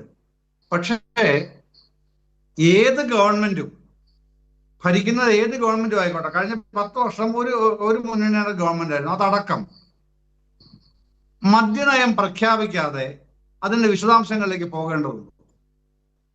അങ്ങനെ പോയാൽ അതിന്റെ അർത്ഥം എന്താണ് മനസ്സിലാക്കേണ്ടത്? അതാണ് സാമാന്യ യുക്തിക്ക് ഉയരുന്ന ചോദ്യം. അതാണ് മദ്യനയം പ്രഖ്യാപിക്കാതെ പിന്നെ വീര്യം കുറഞ്ഞ മദ്യത്തിന്റെ നികുതി ഘടന തന്നെ പ്രഖ്യാപിക്കുന്ന ഏറ്റവും വിചിത്രമായ രാഷ്ട്രീയ ആഭാസം എന്താ എന്ന് പറയുന്നത്. ഒന്ന്. രണ്ടാമത്, ഫിനാൻസ് ബില്ല് അവതരിപ്പിച്ചു കഴിഞ്ഞാൽ നിയമസഭ നിയമമാക്കുകയാണെങ്കിൽ, ആക്കി കഴിഞ്ഞാൽ പിന്നെ UDF തീരുമാനിക്കുകയാണ് പുതിയ നികുതി വേണ്ട. നടക്കുന്ന കാര്യമാണോ? ഫിനാൻസ് ബില്ല് സഭ അംഗീകരിച്ചു കഴിഞ്ഞാൽ നിയമമാണെന്ന്. പിണറായി വിജയൻ പറഞ്ഞിട്ടുണ്ട് നിയമമാകും, പിന്നെ UDF-ന് പിടിച്ചാൽ പോലും കിട്ടില്ല, അത് നിയമമായി പോകും, അതുകൊണ്ട് അത് നടപ്പാക്കരുതെന്ന് ആവശ്യപ്പെട്ടിട്ടുണ്ട്. കൃത്യം കാര്യമല്ലേ അത്? അത് എന്താണ് കോൺഗ്രസ്സുകാർ കേരളീയരോട് പറഞ്ഞുകൊണ്ടിരിക്കുന്നത്? രജന സുണ്ണിത്താൻ ഈ ചർച്ചയിൽ എന്താണ് പറഞ്ഞുകൊണ്ടിരിക്കുന്നത്? UDF തീരുമാനിക്കുമത്രേ. നിങ്ങൾ ഫിനാൻസ് ബില്ല് നാളെ അവതരിപ്പിക്കുമെങ്കിൽ, അവിടെ അത് നിയമമാകുമെങ്കിൽ UDF-ന് പിന്നെ ഒരു കാര്യവുമില്ല ബില്ലിൽ, അത് നിയമമാണ്. മദ്യ കമ്പനികൾക്ക് അവർക്ക് നിയമപരിരക്ഷയും ലഭിക്കും അത് ഫൈറ്റ് ചെയ്യാൻ വേണ്ടി. ഞാൻ സമയപരിമിതി ഉള്ളതുകൊണ്ട് അതെ, അതാണ് ഒരു കാതലായ കാര്യമാണ് ആ തരത്തിലുള്ള പിരിയൻ ഗോവണികൾ കയറുകയാണ് കോൺഗ്രസ്. റജിൻ നോക്കൂ, നിങ്ങളുടെ UDF പറയുന്നു, നിങ്ങളുടെ കോൺഗ്രസ് പറയുന്നു നിങ്ങൾ നയം പ്രഖ്യാപിച്ചിട്ടില്ല. പക്ഷേ ഇതൊന്നും ഗവനിക്കാതെ മുഖ്യമന്ത്രി VD സതീശൻ അദ്ദേഹത്തിൻ്റെതായ രീതിയിൽ പോവുകയാണ്. ഒരു നയപരമായി മുഖ്യമന്ത്രി എന്ന് പറയുന്നത് VD സതീശൻ്റെ ഒരു വ്യക്തി മാത്രമല്ലല്ലോ, മുഖ്യമന്ത്രിയാണ്. ആരുടെ മുഖ്യമന്ത്രിയാണ്? ആരാണ് ആ സ്ഥാനം? ആ പാർട്ടിയാണ്, ആ മുന്നണിയാണ്. അപ്പോൾ ആ നയം കൂടിയില്ലേ? ആ നയങ്ങളെ ഒന്നും ബഹുമാനിക്കാതെ, അതൊന്നും പരിഗണിക്കാതെ ഇങ്ങനെ ഒറ്റയാൾ പോക്ക് പോകുന്നു. നിങ്ങൾക്കൊരു AICC ഇല്ലേ? നിങ്ങൾക്കൊരു ഹൈക്കമാൻഡ് ഇല്ലേ? നിങ്ങൾക്കൊരു ക്രോഡീകൃതമായ ഒരു നേതൃത്വമില്ലേ? ഇതാണ് അവർ ചോദിക്കുന്നത്. ചുരുക്കി താങ്കൾക്ക് മറുപടി. നോക്കൂ അജിംഷാദെ, കോൺഗ്രസിനെ സംബന്ധിച്ച് UDF-നെ സംബന്ധിച്ച് ആ സംവിധാനങ്ങളെല്ലാം ഉള്ള ഒരു പ്രസ്ഥാനവുമാണ്, ഒരു മുന്നണിയുമാണ്. അതിനകത്ത് യാതൊരു സംശയവുമില്ല.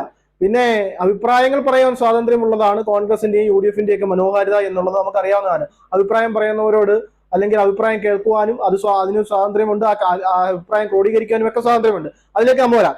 ഒന്ന്, ഞാൻ ആദ്യം മുതലേ ഈ പറയുന്ന ഉമ്മൻചാണ്ടി ഗവൺമെന്റുമായി ബന്ധപ്പെട്ടുള്ള വൈദ്യുതിയുമായി ബന്ധപ്പെട്ടുള്ള കരാറിനെ പറ്റി പറഞ്ഞ അതിന്റെ ഒരു അക്ഷരം ഡോക്ടർ PK ഗോപൻ പോലും അതിനെ എതിർത്തുകൊണ്ട്, അല്ലെങ്കിൽ ഞങ്ങൾ അത് ചെയ്തത് ശരിയാണ്, അല്ലെങ്കിൽ ഞങ്ങൾ പിന്നെ കേസിലും അതിനെപ്പറ്റി ഒരു അക്ഷരം പോലും അദ്ദേഹം പറഞ്ഞില്ല. അദ്ദേഹം വീണ്ടും പിണറായി വിജയൻ ഗവൺമെന്റ് എന്തൊക്കെയോ വലിയ വികസന, ഞാനൊന്ന് പറഞ്ഞോട്ടെ വലിയ വികസന പ്രവർത്തനങ്ങൾ, ഞാനൊന്ന് പറഞ്ഞോട്ടെ അംശർ, എന്തിനാ അസഹിഷ്ണു പിന്നെ വലിയ വികസന പ്രവർത്തനങ്ങൾ ഏതൊക്കെ ചെയ്തു ഡ്യൂട്ടി എന്ന് പറഞ്ഞു. കേരളിനെ പറ്റി പറഞ്ഞു. കേരളയിൽ എന്തായിരുന്നു?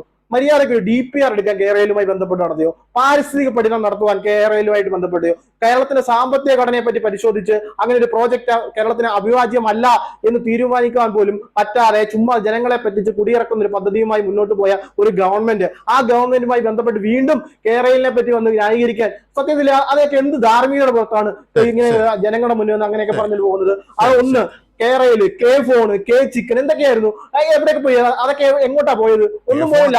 ഇവർക്ക് സ്വന്തമായിട്ടുള്ള പ്രോഗ്രസ് റിപ്പോർട്ട് പറയട്ടെ അജിംഷാദെ, പറയട്ടെ. ഞാനത് പറഞ്ഞു പൂർത്തിയാക്കട്ടെ. നിങ്ങൾ പറയുന്നത് ഞാൻ കേൾക്കുന്നില്ല അങ്ങനെ പറയുമ്പോൾ. ഈ പറയുന്ന ഇതൊന്നും ഇല്ല. സ്വന്തമായ ഒരു പ്രോജക്ട് റിപ്പോർട്ടിൽ ഒന്നും പറയാനില്ല. അത് UDF ഗവൺമെന്റ്, ഉമ്മൻചാണ്ടി ഗവൺമെന്റ് കൊണ്ടുവന്ന കൊച്ചി മെട്രോയോ വിഴിഞ്ഞം തുറമുഖ പദ്ധതിയോ കണ്ണൂർ എയർപോർട്ടോ ഒക്കെ പറഞ്ഞിട്ട് അവസാനം ഞങ്ങൾ അതെല്ലാം കൊണ്ടുവന്നതെന്ന് പറഞ്ഞ് 8 കാലം മുമ്പിന്റെ ആ ഒരു ഇത് കാണിക്കുവാനല്ലാതെ എന്തെങ്കിലും സ്വന്തമായിട്ടൊരു പ്രോജക്ട് റിപ്പോർട്ടിൽ എന്തെങ്കിലും പറയാനുണ്ടായിരുന്ന കഴിഞ്ഞ ഗവൺമെന്റിന്? എന്നിട്ടും വീണ്ടും വന്നിരുന്ന് ആ പരാജയത്തിന് കാരണക്കാരനായ ആളെ പറ്റി പുകഴ്ത്തി പറഞ്ഞുകൊണ്ടിരിക്കുക. ഞങ്ങൾക്ക് ഈ LDF CPM ഒന്നും നശിച്ചു കാണണമെന്നില്ല, നിങ്ങൾ തെറ്റിദ്ധരിച്ച് മുന്നോട്ട് പോയാൽ മതി എന്നുള്ളതാണ്. പിന്നെ ഒറ്റ കാര്യം പറഞ്ഞാൽ അവസാനിപ്പിക്കുക. അയോധ്യയിലെ രാമന്റെ അയോധ്യയിലെ രാമന്റെ സ്വത്ത് കട്ടെടുത്തവരായാലും ശബരിമലയിലെ സ്വത്ത് കട്ടെടുത്തവരായാലും ഇവർ രണ്ടും ഒരു നാണയത്തിന് 2 വശന്മാരാ. രണ്ടും കള്ളക്കൂട്ടങ്ങളാ. അവർക്കെതിരെ പ്രതികരിക്കാൻ കോൺഗ്രസ് പ്രസ്ഥാനം എന്നും ഉണ്ടാവും, അത് ഉറപ്പാണ്. നിങ്ങൾ എന്താണ് ചെയ്തത്? ശബരിമലയെ ഈ പറയുന്ന ഇതുമായി ബന്ധപ്പെട്ട ആളുകളെ സംരക്ഷിക്കുകയല്ലേ ചെയ്തത്? ഈ പറയുന്ന RSS ആയാലും ഈ പറയുന്ന ഹിന്ദു ക്ഷേത്രങ്ങളെ താങ്കൾ മറുപടി പറയണം. സർക്കാർ തുടർച്ചയാണ് എന്ന് പറഞ്ഞുകൊണ്ട് ഈ മദ്യം നികുതി അടക്കമുള്ളവയിൽ ഇളവ് വരുത്തിയൊരു സാഹചര്യത്തിലാണ് കേരളിൻ്റെ ചോദിച്ചത്. അല്ല കേരളയിൽ ഇവർ നടപ്പാക്കണമെന്നല്ല, അതടക്കം താങ്കൾക്ക് മറുപടി പറയാം, ചുരുക്കി പ്ലീസ്. അല്ല, ഇദ്ദേഹം എന്താ പറഞ്ഞതെന്ന് എനിക്ക് മനസ്സിലാവുന്നില്ല. നേതൃത്വം കൊടുത്ത ആളെ പുകഴ്ത്തുകയെന്ന്. ഈ 10 വർഷമാണ് കേരള LDF ഭരിച്ചത്, 5 വർഷമല്ല. 5 വർഷത്തിന് മുമ്പ് 99 സീറ്റാണ് LDFന് കിട്ടിയത്. അത് പിണറായിയുടെ നേതൃത്വം തന്നെയായിരുന്നു. അതിനുശേഷം കേരളത്തിൽ നടന്ന സർവേയിൽ, ഇപ്പൊ നടന്ന തെരഞ്ഞെടുപ്പിന്റെ സർവേയിൽ ഒരു മുഖ്യമന്ത്രി എന്ന തരത്തിൽ ഏറ്റവും കൂടുതൽ വോട്ട് ജനങ്ങളുടെ കിട്ടിയത് ആരാ? നിങ്ങളുടെ ചാനൽ ഉൾപ്പെടെ എല്ലാവരും സർവേ നടത്തിയില്ലേ?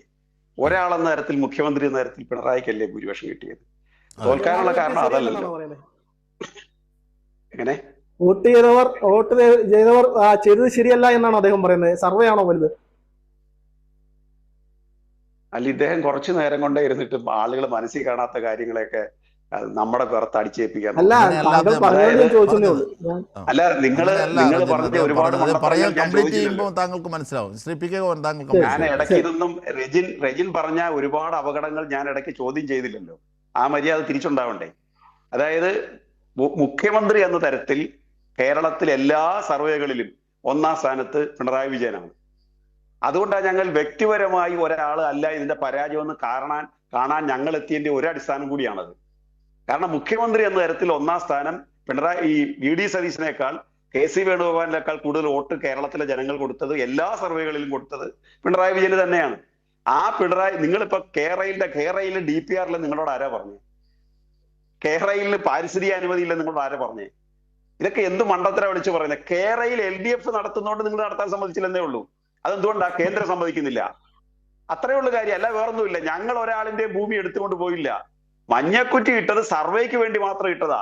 നിങ്ങളിപ്പോ അതിവേഗ റെയിൽപാത വേണ്ടെന്ന് പറയുന്നുണ്ടോ?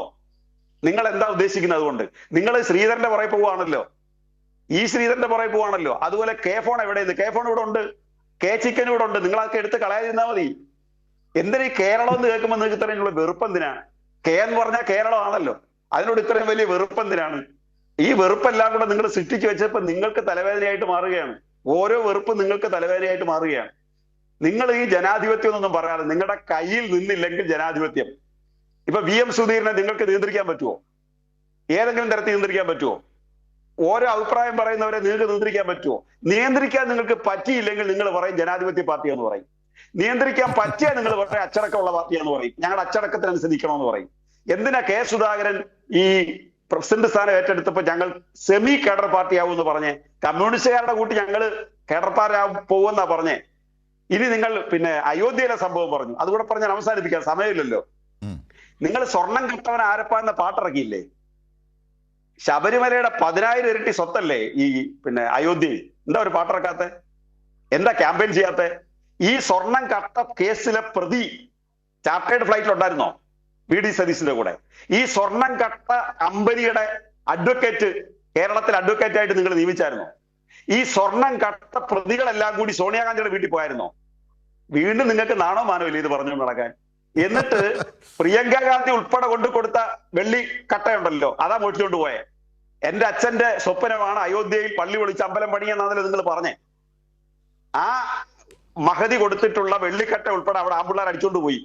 200ഓളം വെള്ളിക്കട്ടകൾ അടിച്ചോണ്ട് പോയി. അയോധ്യയിൽ കർസേവ നടത്തിയ നേതൃത്വത്തിൽപ്പെട്ടവരാ അത്. രാഹുൽ ഗാന്ധി എന്താ സമരരംഗത്തിറങ്ങാത്ത? നേരത്തെ ശ്രീ അജിംഷാദ് പറഞ്ഞതുപോലെ കെജ്രിവാൾ ഉൾപ്പെടെ അവിടെ ചെന്ന്, എവിടെ രാഹുൽ ഗാന്ധി, എവിടെ പ്രിയങ്ക ഗാന്ധി, എവിടെ കോൺഗ്രസ് നേതൃത്വം? എവിടെ ഈ അമ്പലം കൊള്ളയടിച്ചുകൊണ്ട് പോയവർക്കെതിരായിട്ട് എന്താ പ്രതിഷേധം ഇല്ലാത്ത? ഇപ്പൊ നിങ്ങളുടെ ശത്രു വെറും മാർക്സിസ്റ്റ് മാത്രമാണ്, കമ്മ്യൂണിസ്റ്റുകാർ മാത്രമാണ്. അതിനെ ഒടുക്കി കഴിഞ്ഞാൽ നിങ്ങൾ രക്ഷപ്പെട്ടു എന്നാണ് നിങ്ങൾ നിൽക്കുന്നത്. അതുകൊണ്ട് അത്തരം പ്രചാരണ പ്രവർത്തനങ്ങൾ നിങ്ങൾക്ക് കുറച്ചു നാൾ നിങ്ങൾക്ക് വിജയിക്കാൻ പറ്റി. അത് നിങ്ങളുടെ മാത്രം ഗുണം കൊണ്ടല്ല. കേരളത്തിൽ കുറെ അധികം മാധ്യമങ്ങൾ നിങ്ങൾക്ക് സപ്പോർട്ടായിട്ട് നിൽപ്പുണ്ട്. അവർ പൊതുബോധം സൃഷ്ടിക്കുന്നതിൽ അവർക്കും ഒരു പങ്കുണ്ട്. അവരെ ഞങ്ങൾ തള്ളിക്കളയുന്നില്ല. അതിന്റെ പേരിലാണ് നിങ്ങൾ ഈ കളിയൊക്കെ കളിക്കുന്നത്. പക്ഷെ ജനങ്ങൾ അനുഭവിച്ചു തുടങ്ങി. വിലക്കയറ്റം കൊണ്ട് ജീവിക്കാൻ വയ്യാതായി. മുഖ്യധാരാ മാധ്യമങ്ങൾ എന്ന് പറയുന്നവർ പലരും പല BJP നേതാക്കന്മാരുടെ ഡൊമസിലുള്ള അവരിപ്പോഴും പിണറായി വിജയൻ സർക്കാരിന്റെ കാലത്തെ കുറിച്ചാണ് ഇപ്പോഴും ചർച്ച ചെയ്തത് പറഞ്ഞുകൊണ്ടിരിക്കുന്നത്. ജനങ്ങൾ വിലക്കയറ്റം കൊണ്ട് പൊറുതിമുട്ടുകയാ, ജീവിക്കാൻ വയ്യാതായി, റോഡിൽ ഇറങ്ങാൻ വയ്യാതായി. പ്രൈവറ്റ് ബസ്സും അവരുടെ കുടുംബങ്ങൾ മൊത്തം തകർന്ന് ഓരോ മേഖല തകർന്നുകൊണ്ടിരിക്കുക. പെൻഷൻ കൂട്ടി കിട്ടുമെന്ന് വിചാരിച്ച് ഉള്ള പെൻഷൻ പോലും കൊടുക്കുന്നില്ല. ഈ സ്ത്രീകൾക്ക് യാത്ര കുറച്ചു പേർക്ക് കിട്ടിക്കഴിഞ്ഞപ്പോ 35 ലക്ഷം പേർക്ക് കിട്ടുന്ന 1000 രൂപ ഇല്ലാതായി. 35 ലക്ഷം പേർക്ക് 1000 രൂപ കൊടുക്കണമെങ്കിൽ 3500-4000 കോടി വേണം. ഇത് 600 കോടി ഉണ്ടെങ്കിൽ നിങ്ങൾക്ക് യാത്ര നടത്താം. അപ്പൊ മൂകാംബികയെ പാൻ പറഞ്ഞു, മൂന്നാറിൽ പാൻ പറഞ്ഞു, മരുമകളുടെ വീട്ടിൽ പാൻ പറഞ്ഞു, ദാ കിടക്കുന്നു. ഇങ്ങനെ മനുഷ്യനെ പറ്റിക്കണോ രജനെ? അതുകൊണ്ട് രജനെ പോലുള്ള പുതിയ തലമുറ ആലോചിക്കും. തീർച്ചയായും അതാണ് ഇരുട്ടുകൊണ്ട് ഒട്ടയടയ്ക്കുന്ന പരിപാടികളുമായി ഇനി മുമ്പോട്ട് പോകാനാകില്ല. ഈ ഇരുണ്ട കാലം ഇതാ വരികയാണ്. ജനങ്ങൾ തിരിച്ചറിയുകയാണ്. ഇതിലുള്ള രാഷ്ട്രീയ പ്രതിഷേധവും പ്രതിരോധവും ഒക്കെയാണ് ഉയരുന്നത്. ചർച്ചയെ ക്രോഡീകരിക്കുമ്പോൾ ചർച്ചയിൽ പങ്കെടുത്തവർക്ക് നന്ദി. News and ന്യൂസിനോടൊപ്പം